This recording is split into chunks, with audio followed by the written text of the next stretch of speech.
Alors, Joël 2, versets 28 et 29. Après cela, je répandrai mon esprit sur toute chair. Vos fils et vos filles prophétiseront, vos vieillards auront des songes, et vos jeunes gens des visions. Même sur les serviteurs et sur les servantes, dans ces jours-là, je répandrai mon esprit. Je ferai paraître des prodiges dans les cieux et sur la terre. Que Dieu bénisse la lecture de sa parole. On va passer au moment de louange. On va chanter « Ne crains rien ».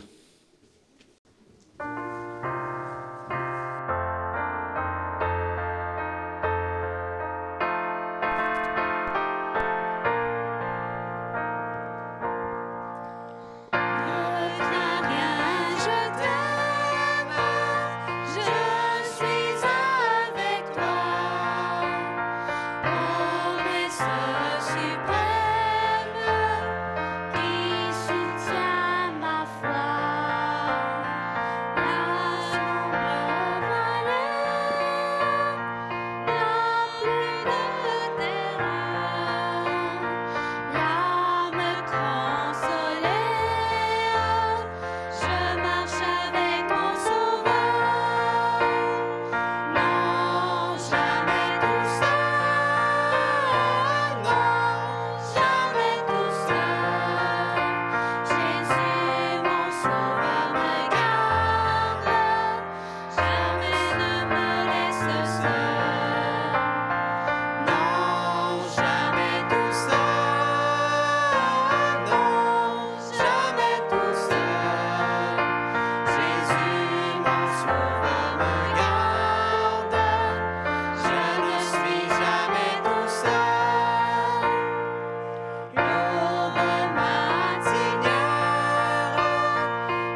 Bonjour et bon sabbat à tout le monde. C'est un plaisir d'être ici aujourd'hui. Je pense qu'on a beaucoup de choses pour être reconnaissant envers Dieu ce matin. Il y a beaucoup de bénédictions qu'on reçoit tous les jours, à toutes les semaines. Et malgré des épreuves qui arrivent parfois, il y a quand même beaucoup de choses qu'on peut réjouir des choses que Dieu nous donne. Puis, moi, c'est quelque chose qui m'intéresse beaucoup et qui m'intrigue même, c'est la promesse que Dieu a donnée de nous envoyer le Saint-Esprit. Quand on voit tout le ministère que Jésus a fait sur cette terre et on voit tout le bien qu'il a fait aux gens autour de lui, on voit que sa mission a été vraiment grande. Il a accompli tellement de choses en dedans de 3 ans que c'est incroyable. On en parle encore aujourd'hui et on va continuer à en parler même dans l'éternité. Mais Jésus a promis d'envoyer son Saint-Esprit pour qu'il puisse avoir une présence parmi nous continue. Et ça, c'est quelque chose que même si Jésus n'est pas ici sur terre en ce moment, par son Saint-Esprit, il est capable de communiquer avec nous et il est capable de continuer à vivre avec nous. Je pense que aussi une autre chose qui me fascine beaucoup, c'est à quelle vitesse que les choses avancent, même quand on regarde la technologie et toutes les choses qui sont arrivées depuis 50 ans, c'est vraiment incroyable. On constate que le monde est en train de bouger et qu'il y a beaucoup de choses qui se passent présentement. J'aimerais qu'on voit dans Jacques chapitre 5, les versets 7 et 8, parce qu'ici on voit justement que Jésus, il a promis justement qu'on puisse avoir le Saint-Esprit. Mais il y a quelque chose qui est important pour vraiment réaliser pleinement le don du Saint-Esprit. Et on va le lire ici dans Jacques chapitre 5, les versets 7 et 8. Ici, on voit que vraiment, pour toute bonne chose, il faut parfois être patient. Et c'est ça qu'on voit ici. Soyez donc patients, frères, jusqu'à l'avènement du Seigneur. Voici, le laboureur attend le précieux fruit de la terre, prenant patience à son égard. Alors, on voit que pour celui qui sème, puis pour le fermier qui veut avoir justement une récolte, il faut qu'il soit patient, parce que ce n'est pas la même journée qu'il va planter la graine qu'on va avoir la récolte. Ça prend du temps. Et on voit aussi au niveau spirituel aussi qu'il y a un temps d'attente, on peut dire. Si on continue dans le verset 7, ça dit « Prenant patience à son égard jusqu'à ce qu'il ait reçu les pluies de la première et de l'arrière-saison. » Alors, ici, on voit qu'il y a un élément très important pour avoir une récolte, et c'est la pluie. La pluie est absolument nécessaire, et moi, j'ai déjà vécu à des endroits où il y a très, très peu de pluie. Alors, quand il y a des fermes à ces endroits-là où on ne reçoit pas assez de pluie pour faire pousser les choses, il faut qu'ils donnent de l'eau pour que les choses poussent. Sinon, ça serait impossible d'avoir une récolte. Alors, que ce soit par une façon naturelle, la pluie, ou que ce soit par une autre façon, toute récolte a besoin de pluie. C'est impossible sans l'eau d'avoir quelque chose à manger. Et au verset 8, « Vous aussi, soyez patients, enfermissez vos cœurs, car l'avènement du Seigneur est proche. » Alors, on voit pour nous aussi, au niveau spirituel, ça prend de la patience. Et la patience, ce n'est pas toujours quelque chose qui est facile à avoir. Mais on voit aussi la promesse, c'est que l'avènement du Seigneur est proche. Et c'est quand même quelque chose d'étrange parce que peut-être que même les gens qui vivaient il y a 150 ans, ils auraient pu dire aussi que l'événement du Seigneur était proche. Et c'est encore vrai pour nous aujourd'hui que l'événement du Seigneur est proche. Mais c'est plus proche aujourd'hui qu'il il y a 150 ans, et à tous les jours, c'est encore plus proche. Alors, mais en même temps, on voit que ça prend aussi de la patience pour justement l'attendre. Mais est-ce que notre responsabilité est seulement d'attendre ou est-ce qu'il y a autre chose qu'on peut faire aussi? Il y a un autre verset qui se trouve dans Joël, chapitre 2. C'est le verset c'est dans le même chapitre du verset qu'on a lu tantôt. Joël, chapitre 2, le verset 23.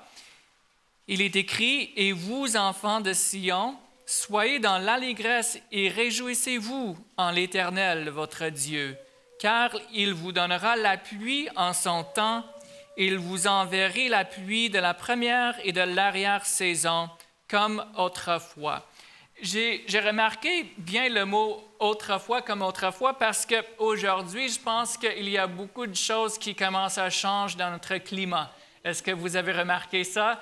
Parfois, il y a des choses qui arrivent au moment où on n'a pas l'habitude de la voir. Peut-être il fait plus chaud parfois que d'habitude, plus froid parfois que d'habitude, moins de pluie, plus de pluie. Il y a toutes sortes de choses qui changent, mais Dieu promet qu'on va avoir la pluie de la première et de l'arrière-saison. Bien sûr, on parle spirituellement de qu'est-ce que Dieu va nous donner pour qu'on puisse avoir la récolte qu'on recherche. Et même dans les versets 28 et 29, on voit que la promesse continue. « Après cela, je répandrai mon esprit sur toute chair. Vos fils et vos filles prophétiseront, vos vieillards auront des songes et vos jeunes gens des visions. » Alors, on voit que le Saint-Esprit sera versé sur toute chair et il n'y a pas d'âge. Ce n'est pas juste sur les jeunes ou juste sur les vieux, mais c'est sur tout le monde qui se prépare, tout le monde qui est prêt à recevoir le Saint-Esprit, cette puissance du Saint-Esprit. Alors, je pense qu'une chose qui me fascine dans l'histoire de ce monde, c'est justement le commencement du mouvement adventiste. C'est quelque chose qui me fascine parce qu'on voit qu'il y avait beaucoup de manifestations du Saint-Esprit à ce moment-là. Puis même dans le monde en général, à ce moment-là, dans les années 1850, un peu avant, un peu après aussi, il y avait vraiment beaucoup d'intérêt spirituel. Les gens, c'était un réveil. Les gens, ils voulaient vraiment connaître Dieu davantage. Ils voulaient savoir c'était quoi le plan de Dieu. Et c'est vraiment en regardant les expériences que nos pionniers ont fait, c'est vraiment incroyable de voir à quel point que le Saint-Esprit était vraiment présent parmi eux. Et même, c'est quelque chose qui nous frappe parce qu'on dirait que le Saint-Esprit a été très, très présent, puis après des années que cette puissance-là a été moins présente parmi nous. Et c'est quelque chose que j'avais comme remarqué, mais je n'avais jamais vraiment lu des choses qui parlent de ça exactement. Mais j'ai trouvé dans un livre qui s'appelle « Message choisi », dans le volume 1, c'est quelque chose qui m'a frappé, qui est très intéressant, puis j'aimerais partager ça avec vous, juste quelques phrases. Ici, ça parle justement du temps de détresse. Alors, on peut parler justement que je pense que tout le monde est au courant qu'on commence à aller dans un temps où ça peut être un peu difficile parce que si on parle du monde financier, si on parle justement du réchauffement de la planète, on peut parler de plusieurs choses. On peut peut-être avoir une réaction plutôt négative, mais Dieu, il veut justement qu'on puisse être fortifié pour qu'on puisse être prêt à peut-être des difficultés qu'on va avoir. Et ici, ça dit, si vous voulez tenir debout dans le temps de détresse, il vous faut connaître le Christ il vous faut connaître le Christ, vous approprier le don de sa justice qu'il impute aux pécheurs repentants. Les mots sont peut-être un peu compliqués à comprendre, mais il y a un élément là qui m'a vraiment frappé, et ça, c'est pour vraiment qu'on soit fortifié, pour qu'on puisse être fort malgré des épreuves qui nous arrivent. Il faut vraiment comprendre c'est quoi la justice de Dieu et le don de sa justice. Alors ça, c'est quelque chose, je pense, qui est très important pour nous parce que, dans le fond, en mots simples, on peut dire que c'est tout simplement le sacrifice de Jésus. On peut dire que c'est de comprendre que Jésus, il s'est donné pour nous, il s'est sacrifié pour nous et qu'il veut justement nous donner cette justice-là. Il veut partager sa justice parfaite avec nous. Il veut qu'on l'ait à l'intérieur de nous. Alors ça, c'est quelque chose qui est vraiment incroyable parce que souvent, on ne fait pas nécessairement le lien entre la justice de Dieu et les épreuves qu'on peut peut-être faire face. Mais ici, c'est très intéressant de voir que c'est justement le cœur de ce qui va nous fortifier. Alors, le temps d'épreuve et tout ce qui peut arriver, on peut voir que c'est le Rédempteur qui pardonne les péchés. Et c'est vraiment en comprenant la lumière qui vient de la croix ou de Jésus qu'on peut être fortifié et qu'on peut aussi, c'est le message aussi qu'il faut partager avec les gens autour de nous parce que si on veut vraiment partager le message que Dieu nous a donné, c'est en élevant Jésus qu'on va pouvoir présenter au monde la bonne nouvelle. Alors, c'est quelque chose qui a été vraiment difficile pour ceux qui attendaient le retour de Jésus, mais qu'il n'est pas revenu parce qu'ils croyaient vraiment avec tout leur cœur que Jésus allait revenir. Mais on voit que Jésus n'est pas revenu au temps qu'ils pensaient, mais que Jésus avait un autre plan, un plan qui était encore plus merveilleux pour chacun de nous. Mais je pense que on voit qu'il commençait à comprendre la justice de Dieu, il commençait à comprendre le message que Dieu voulait partager avec eux, mais ils n'ont pas tout à fait accepté ce message d'amour. Et c'est à cause du rejet qu'ils ont fait de ce message qu'ils ont commencé à perdre justement la puissance qu'ils avaient au début. Jésus, il soupire après une Église qui va représenter son caractère. Et dans les paraboles de Jésus, sur la page 51 et 52, on voit que le Christ languit de voir sa manifestation dans l'Église. Lorsque le caractère du Christ sera parfaitement reproduit dans son peuple, alors il reviendra pour le réclamer comme le sien propre. Alors on voit ici qu'il y a une promesse et chacun de nous joue un rôle dans cette promesse-là, dans l'accomplissement de cette promesse. C'est de pouvoir comprendre c'est quoi la façon dont on peut vivre pour le Seigneur et aussi qu'on puisse avoir de plus en plus du caractère de Dieu en nous. Et ce n'est pas nous on ne le fait pas parce qu'on est bon, on le fait parce qu'on comprend justement la justice de Dieu et le fait qu'il veut vraiment vivre en nous. J'aimerais qu'on voit un peu en accomplissement d'un texte qui se trouve dans Daniel chapitre 12 et le verset 4, parce qu'on voit que dans Daniel et aussi dans l'Apocalypse, il y a beaucoup de versets qui parlent de la fin des temps et il y a aussi beaucoup de prophéties qui nous donnent des indices pour savoir qu'est-ce qui va arriver. Mais ces choses-là ont été quand même fermées pendant une certaine période de temps et dans Daniel chapitre 12, le verset 4, on voit « Toi, Daniel, tiens secrètes ces paroles et scelle le livre jusqu'au temps de la fin. Plusieurs alors le liront et la connaissance augmentera. »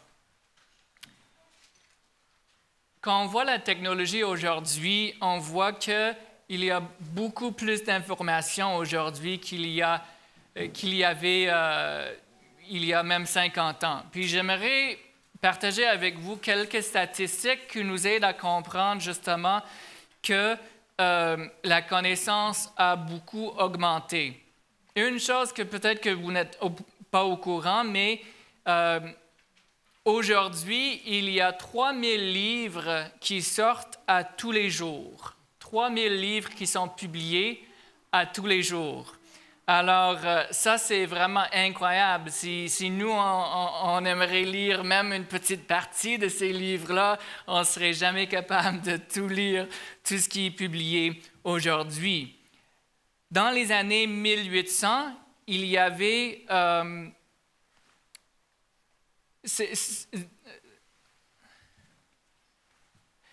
c'est plus que... c'est ça, une semaine dans le journal New York Times, si tu étais comme pour lire tout ce qui se trouve dans une semaine, c'était plus qu'une personne aurait reçu dans toute leur vie entière en 1800. Alors, on voit que l'information est vraiment disponible aujourd'hui. C'est tellement facile d'avoir de l'information. Et là, on parle seulement des choses imprimées. OK? Alors, on vient de commencer, mais on n'a même pas encore commencé, si vous voulez.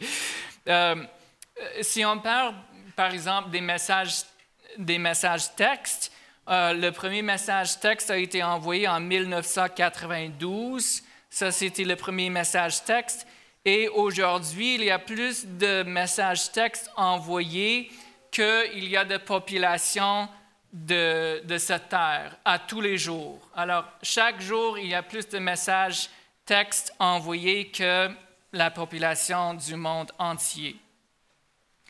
On peut parler aussi même des mots pour s'exprimer. Par exemple, dans la langue française, en 1935 plutôt, en 1935, il y avait presque 3 fois moins de mots qui existent aujourd'hui dans la langue française. Alors, il y a presque 3 fois plus de mots aujourd'hui qu'en 1935. Et dans les autres langues, je ne sais pas, j'ai juste comparé avec l'anglais et le français. L'anglais aussi, c'est 4 fois plus de mots aujourd'hui qu'il y a 100 ans. Alors, ça, c'est vraiment incroyable de voir toutes les façons qu'on a pour communiquer, mais j'aimerais juste toucher un petit peu la façon dont l'information augmente sur Internet. Alors, depuis la naissance du monde jusqu'en 2003, il y a à peu près 5 exabits d'information qui existent. Okay? Alors ça, c'est toute l'information qui est publiée, qui est enregistrée de façon électronique ou non, tous les livres, etc. Alors, de la naissance du monde jusqu'en 2003, il y avait 5 exabits d'information. Mais si on commence avec l'année 2013, à chaque jour, il y a 5 exabits d'information qui est publié sur le web ou d'autres façons aussi, à tous les jours. Alors, c'est quand même incroyable de comprendre que la différence entre qu'est-ce qu'on vivait avant et qu'est-ce qu'on vit aujourd'hui. Alors oui, on peut vraiment dire que l'information, la connaissance augmente. Malheureusement, c'est aussi parfois peut-être plus difficile à se trouver dans toute l'information qui se trouve. Et c'est peut-être pour ça aussi que les gens peuvent être pas mal mêlés aujourd'hui avec toute l'information qui est là, tellement facile à avoir, mais qui ont souvent des opinions très différentes. On va retourner dans la Bible, dans Romains chapitre 13 et le verset 11. Parce que dans Romains chapitre 13 et le verset 11, on a une promesse. C'est une promesse pour nous et c'est quelque chose qui peut nous donner courage. Romains 13, chapitre 13 plutôt, et le verset 11, chapitre 13, le verset 11, « Cela importe d'autant plus que vous savez en quel temps nous sommes. C'est l'heure de vous réveiller enfin du sommeil, car maintenant le salut est plus près de nous que lorsque nous avons cru. Alors, on voit que le salut est disponible aujourd'hui, mais ici, on voit aussi que la venue de Jésus est plus proche aussi de quand on a cru au début. J'aimerais partager avec vous une histoire de quelqu'un qui a vécu dans les années 1800. Lui, il vient de l'Afrique et il s'appelle Samuel Morris. En fait, son vrai nom, c'était Kabou, mais il est allé aux États-Unis et ils l'ont baptisé avec le nom Samuel Morris. Alors, ce jeune garçon a été pris par des ennemis quand il vivait en Afrique et ils l'ont attrapé, ils l'ont gardé jusqu'au temps que son père puisse payer un certain montant d'argent pour les livrer. Mais le problème, c'était que son père était incapable d'avoir cette somme d'argent, alors ils ont décidé de le tuer. Et quand il était attaché et ils étaient prêts à le tuer, il y avait une lumière qui est apparue et ceux qui étaient sur le point de le tuer ont eu peur et il y avait une voix du ciel qui a dit « Cours ». Alors il a commencé à courir et il était très faible parce qu'il n'a pas mangé beaucoup depuis un certain temps, mais il a senti une puissance, il a senti de la force qui est revenue sur lui et il a commencé à courir. Alors, il courait, il y avait une lumière qui le guidait.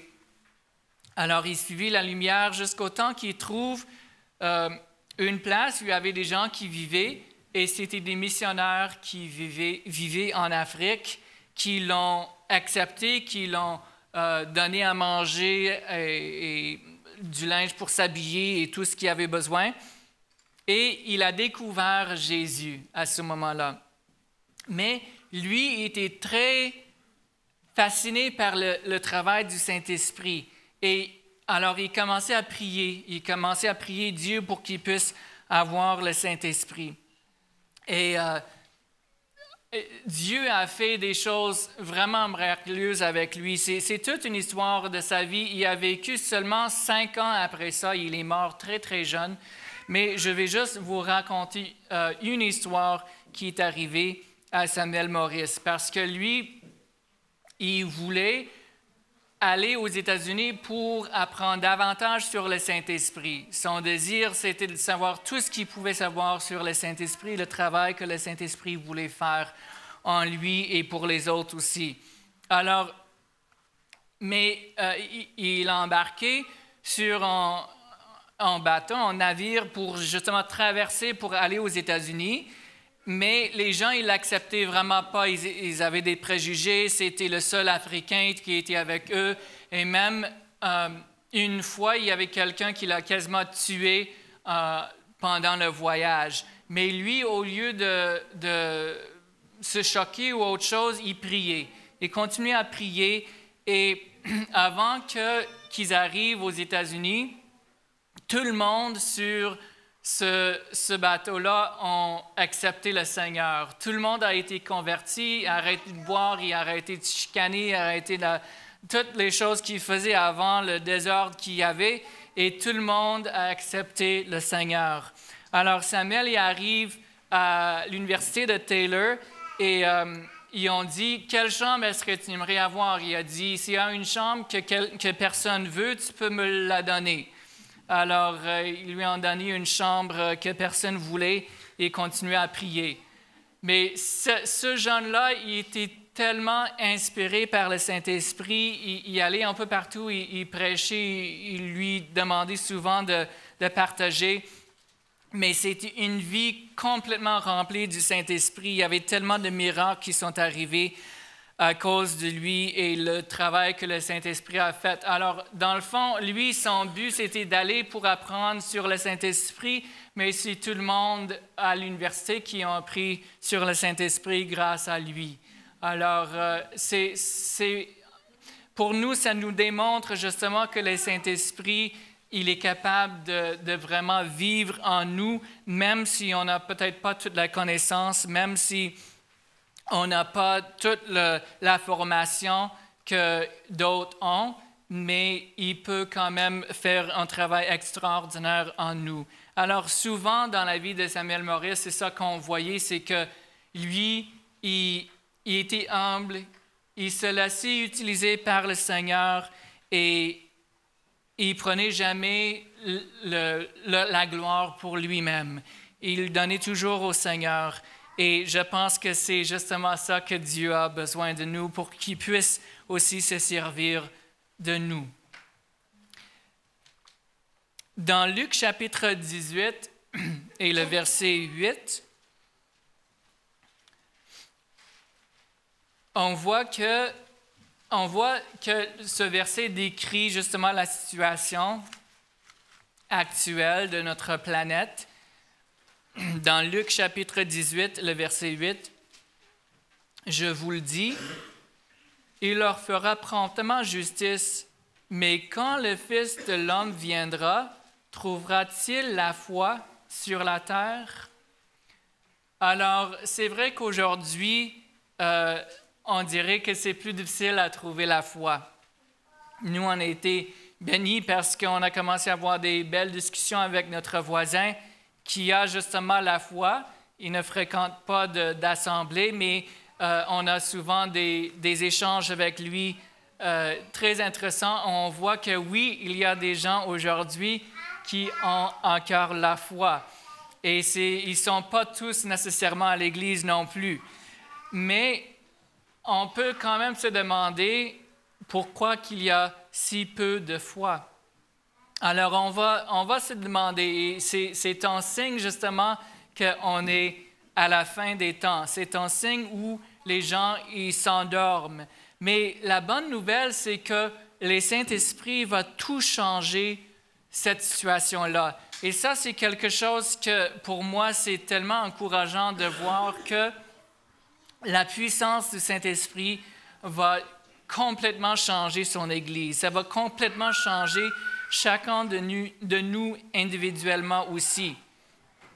Dans 2 Timothée chapitre 3 et les versets 2 à 5, on voit décrit justement la situation aussi de ce monde et les gens qui ne suivent pas Dieu. On voit qu'il y a toutes sortes de choses qui arrivent à ces gens-là. Il y a toutes sortes de choses qui nous contrôlent, mais que Dieu il veut justement qu'on s'éloigne de ces gens-là pour qu'on puisse comprendre d'autres choses, pour qu'on puisse comprendre le plan que Dieu il a pour nous. On va peut-être lire juste au verset 5, si on peut aller au verset 5 de 2 Timothée chapitre 3. « Certes, ils resteront attachés aux pratiques extérieures de la religion, mais en réalité, ils ne voudront rien savoir de ce qui en fait la force. Détourne-toi de ces gens-là. » Alors, aujourd'hui, Dieu il nous donne un message, il nous donne l'espérance, il nous demande justement de se détourner de qu'est-ce qui est mal et de s'approcher de Dieu et de demander à Dieu de nous envoyer son Saint-Esprit.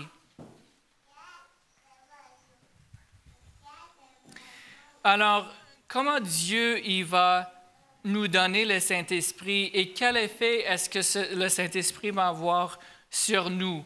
Dans Zacharie chapitre 10 et le verset 1, on voit qu'est-ce que Dieu nous demande pourquoi Dieu nous demande à prier. Zacharie chapitre 10 et le verset 1, « Demandez à l'Éternel la pluie du printemps. L'Éternel produira des éclairs et il vous enverra une abondante pluie. Il donnera à chacun de l'herbe dans son champ. » Est-ce que vous avez déjà vu une grosse pluie qui tombe et qu'est-ce qui arrive à la terre? Ça dépend où on est. Si on est, par exemple, sur de l'asphalte ou quelque chose de très dur, on voit que ça ne prend pas longtemps, il y a beaucoup d'eau qui s'accumule et ça va commencer à couler à l'endroit le plus bas. Mais si on est dans notre jardin et si la terre est bonne et la pluie commence, on voit que la pluie tombe et la pluie rentre tout de suite dans la terre. Ça prend beaucoup, beaucoup plus de pluie avant que la pluie commence à oui, merci. Alors, on voit que vraiment, c'est ça, c'est un message pour nous aujourd'hui aussi, c'est que nous aussi, notre cœur est prêt à recevoir l'appui du Saint-Esprit, on va pouvoir avoir plus de puissance. Mais si notre cœur est dur et si l'appui n'est pas capable de pénétrer dans notre cœur, alors on va perdre cette opportunité-là d'avoir le Saint-Esprit. Mais je pense c'est la plus belle saison, le printemps. On voit quand la pluie arrive, on voit que quand tout commence à être vert, on voit que c'est vraiment une belle image de ce que Dieu veut faire en nous. Qu'est-ce que Dieu fait aussitôt que la récolte est prête? On va voir dans Marc chapitre 4 et le verset 29. Marc chapitre 4, le verset 29. Je pense que souvent, quand on a hâte de quelque chose, je ne sais pas pour les enfants, quand vous avez hâte à votre cadeau de Noël, on dirait que ça prend tellement longtemps avant de l'avoir. Les journées passent lentement, ça prend vraiment beaucoup de temps. Mais quand le jour de Noël ou la veille, dépendamment de quand vous avez le droit d'ouvrir vos cadeaux, ça passe tellement vite, on les ouvre, ça prend juste 2 secondes, puis c'est déjà fini. Alors, c'est un peu comme ça aussi que ça va être pour nous aussi. C'est sûr que ça demande de la patience pour nous aujourd'hui. Ça demande du temps pour vraiment vivre dans un monde où les gens sont peut-être moins intéressés à suivre le Seigneur, de sentir vraiment qu'on est contre-courant. Ce n'est pas toujours évident.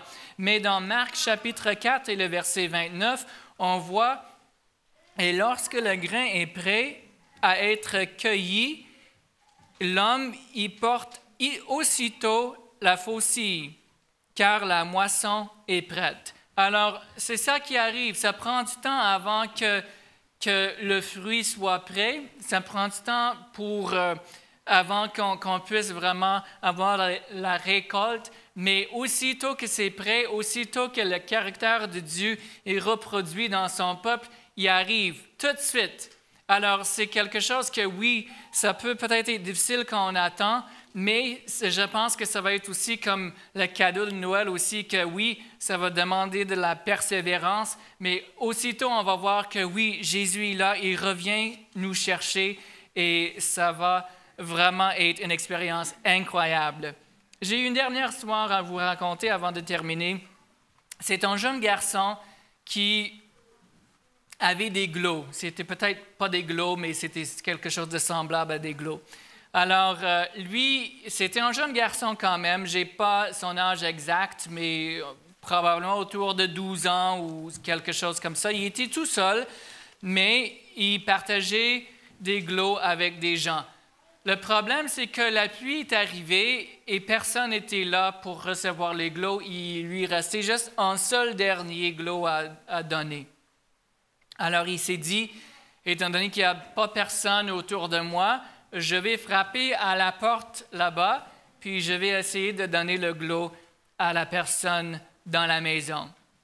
Alors, il est arrivé à la porte, puis il a frappé à la porte, mais il n'y avait pas de réponse. Alors, il a décidé, je vais frapper encore un peu plus fort. Alors, il a frappé plus fort, il n'y avait pas de réponse. Il a frappé encore plus fort, et finalement, il y avait une dame qui a ouvert la porte, et il a dit, « Oh, bonjour madame, moi j'ai un dernier glow à partager avec vous. » Il a dit, « C'est pour vous apporter l'Évangile. Et si vous lisez ça, vous allez trouver Jésus. » Après ça, il a quitté, il est retourné chez lui. C'était peut-être une semaine ou 2 semaines plus tard, presque une semaine plus tard, que lui et son père se trouvent à l'église. Et il y avait un service spécial de témoignage où les gens pouvaient partager les choses, les bénédictions qu'ils ont eues pendant la semaine. Alors, il y avait une vieille dame qui est allée en avant pour partager son histoire. Puis elle a dit, moi, dimanche soir passé, il pleuvait à Sio, il y avait tellement d'eau et il y avait quelqu'un qui est venu frapper à la porte. Moi, j'étais très découragé parce que j'avais perdu mon mari, il est mort. Et aussi, mon fils est mort. Et les 2 morts étaient plus que je pouvais supporter. Alors, elle était tellement découragée qu'elle a pris une corde, elle l'a attachée, puis elle était sur le point de se pendre. C'est là que quelqu'un a frappé à la porte. Et au début, la personne n'a pas frappé fort. On pouvait à peine entendre. Mais il a continué. Et finalement, elle a décidé d'aller ouvrir la porte. Elle a pris le glos, elle a lu le message, puis sa vie a été changée. Elle a dit, je crois que ce jeune garçon-là, il y avait 2 sortes de pluie qui tombaient sur lui. C'était pas juste la pluie physique, mais il y avait aussi le Saint-Esprit qui était présent, qui était dans sa vie, qui l'a dirigé jusqu'à moi, qui avait besoin de ce message-là. Alors, je pense que le Saint-Esprit, c'est difficile pour nous de comprendre tout ce que le Saint-Esprit veut faire dans notre vie, parce que quand on voit des histoires des gens qui ont été vraiment inspirés par le Saint-Esprit, on voit tout ce qu'ils ont fait, on a vraiment l'impression que nous, on n'en a pas beaucoup. Mais le Saint-Esprit veut justement vivre en nous. Il veut nous préparer pour